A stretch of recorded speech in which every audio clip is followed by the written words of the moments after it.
Pónganse en contexto, estamos a inicios de los años 90. En esa época, la industria de los videojuegos no era el entorno conectado, pacífico y corporativo que conocemos hoy, donde las marcas coexisten y los usuarios debaten en redes sociales mientras comparten partidas online. Hace 3 décadas, el mercado era un auténtico campo de batalla y la competencia se vivía a muerte. Había una pregunta crucial que dividía hogares, fracturaba círculos de amigos y, fundamentalmente, definía tu identidad como jugador.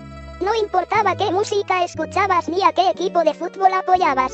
La pregunta era directa y sin filtros, ¿eras de Nintendo o eras de Sega? Por un lado estaba el titán indiscutible, Nintendo. Una compañía que, tras rescatar a la industria del colapso, se había ganado el respeto absoluto del mercado ofreciendo experiencias pulidas, estables y familiares.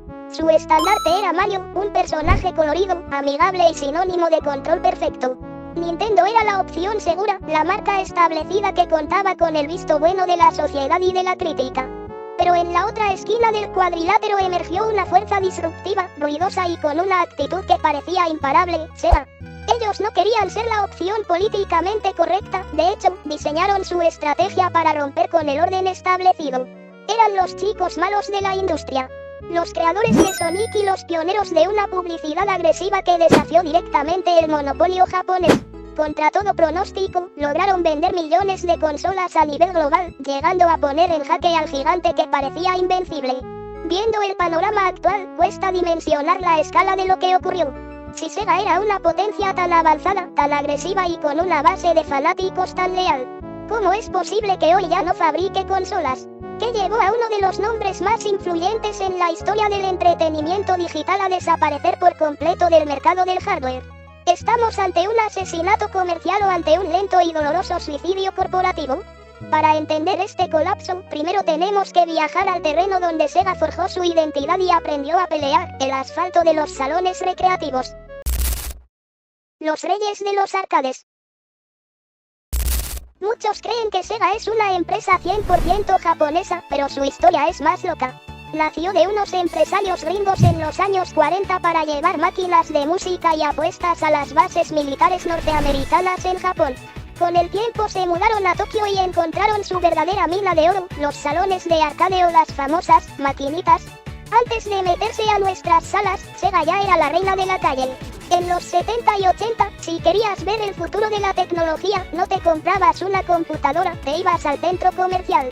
Las máquinas de Sega eran verdaderos templos de luces y sonido. Hicieron cosas increíbles como Outrun, donde manejabas un Ferrari con música espectacular, Space Harrier o Afterburner, que venían con cabinas hidráulicas que se movían físicamente mientras jugabas. Sega dominaba el mundo devorando monedas cada tarde. Con los bolsillos llenos de dinero y una reputación de oro, se dijeron, es hora de conquistar las casas. Su primer intento serio fue en 1985 con la Sega Master System. En los papeles, la máquina era una bestia. Técnicamente era mucho mejor que la famosa NES de Nintendo, tenía mejores colores y gráficos más detallados, pero Sega aprendió a las malas una lección que no olvidaría jamás, la potencia sin juegos no sirve de nada.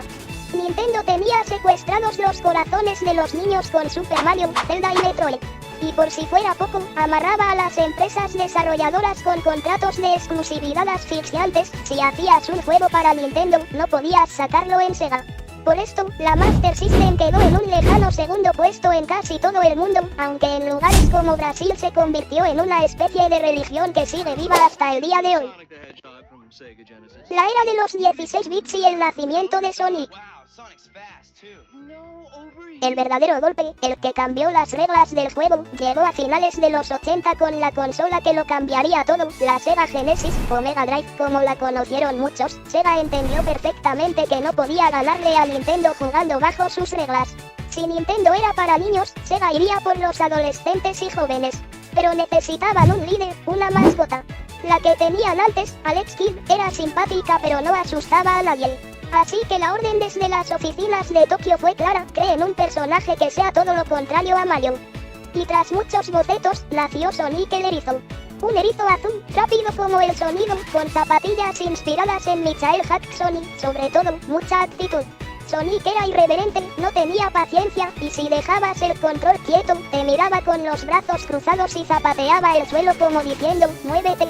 Con el lanzamiento de Sonic en 1991, la publicidad de Sega en Estados Unidos se volvió agresiva, casi un ataque personal. Seguro te acuerdas de ese eslogan mítico que lanzaron en la televisión: Genesis no es Bad Nintendo, Genesis hace lo que Nintendo no puede. Genesis does. 16-bit arcade graphics. You can't do this on Nintendo. Genesis does. 16-bit sports action. You can't do this on Nintendo. Genesis Does. Genesis Does. Genesis Does. Genesis Does. Genesis does. Get Joe Montana free, Pat Riley free, Buster Douglas free, Super Monaco GP free, or Collins free. What Nintendo? Buy Se burlaban directamente de la supuesta lentitud de la Super Nintendo comparada con la velocidad de Sega. Y funcionó. Por primera vez en la historia, Nintendo sudó frío. Sega llegó a controlar más de la mitad del mercado en Norteamérica. Los adolescentes sentían que Nintendo era para bebés y que tener una Genesis te hacía el chico cool del barrio. El futuro era suyo, o eso creían en su momento de máxima gloria. El pánico y las malas decisiones. Dicen que el éxito te puede pegar, y eso fue lo que le pasó a Sega. Mientras Nintendo calculaba con mente fría su próximo paso hacia los juegos en 3D, Sega entró en pánico por miedo a perder terreno y empezó a tomar decisiones desesperadas que parecían un auténtico autosabotaje. En lugar de concentrarse en diseñar una consola nueva para la siguiente generación, les dio por estirar la vida de la Genesis a la fuerza, lanzando accesorios caros y raros. Primero sacaron el Sega 400, un aparato enorme que se ponía abajo de la consola.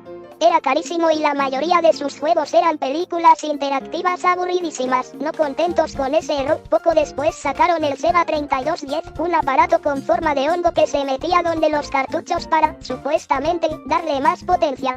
El resultado: un desastre total. Para jugar bien, terminabas con una torre de aparatos llena de cables que necesitaba 3 enchufes diferentes en la pared para correr juegos que no aportaban nada nuevo. Las empresas que hacían los juegos se hartaron de programar para tantas extensiones y el público se sintió estafado. Sega logró lo impensable: confundir y enfurecer a su propia comunidad.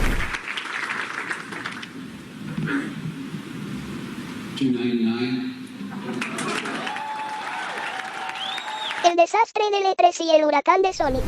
Llegamos a 1994, el inicio de la era de los 32 bits. Sega decide borrar el pasado y presenta su nueva gran apuesta, la Sega Saturn. Pero la consola ya nació con problemas. Asustados por los rumores de que un nuevo competidor venía con todo, un gigante de la tecnología llamado Sony con su PlayStation, la gente de Sega en Japón cambió el diseño a última hora y le metió un segundo procesador para tener más potencia bruta. Esa improvisación fue una pesadilla. Programar para la Saturn era tan difícil que las empresas desarrolladoras la odiaron desde el primer día. Mientras que en PlayStation era facilísimo hacer mundos en 3D, en la Saturn se necesitaba casi un milagro de programación. Y entonces pasó lo peor.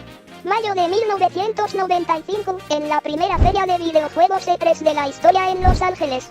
Aquí se vivió uno de los momentos más vergonzosos de la tecnología. El presidente de Sega de América subió al escenario y, queriendo adelantarse a Sony, soltó una bomba: la Sega Saturn está a la venta desde este preciso momento en las tiendas por $399. Querían dar una sorpresa maestra, pero se pegaron un tiro en el pie.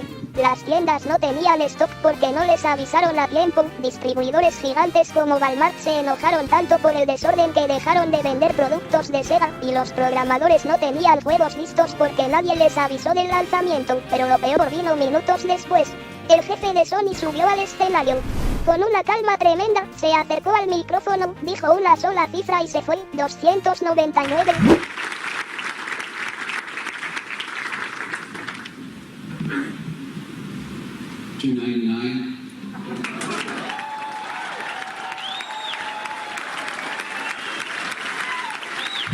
La PlayStation costaba $100 menos que la de Sega.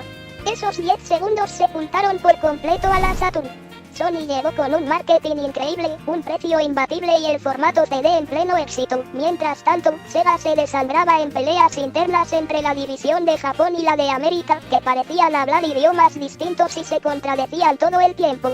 Mientras PlayStation se coronaba con clásicos como Final Fantasy VII o Metal Gear Solid, la Saturn pasó a la historia como un fantasma.